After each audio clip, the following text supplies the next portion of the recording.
ఎంతకాలం సాగాలి ఈ ఆగడాలు? నేడం దేవతలా పూజించే ఎర్మరక లేని జాతిపై ఎంతటి రాక్షస కాండ! ఎవడిచ్చాడు ఈ దొరలకు హక్కు? తన గడ్డకాని గడ్డపై అడుగు పెట్టి దౌర్జన్యానికి దిగితే ఈ దొరలకు దగ్ధం చేసి తీరకపోతే మాన్యానికి మనుగడ లేదు.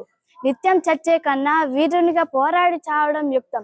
బ్రిటిష్ నిరంకుశులపై తిరుగుబాటు, పరపేడన్ ప్రభుత్వంపై విప్లవం, ప్రతి మానవుని జన్మ హక్కు. ఈ సీతారామరాజు ఒక్కడే కాదు, మాన్య వీరుల కనుఊపిరి ఉన్నంత వరకు సీమధరల శబ్దం భరతఖండంలో వినిపించే వీలు లేదు. సింహాలు విహరించే సీమలో నక్కలకు స్థానం ఉండరాదు. పులినైనా పిలిచి చంపగలే మాన్య జాతి తలుచుకుంటే ఈ దొరలకు త్రుటిలో గతులు మతులు లేకుండా చేయగలవు.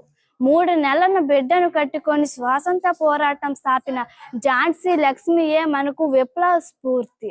నరుడు తలుచుకుంటే నల్లరాయి బతులవుతుంది. పదండి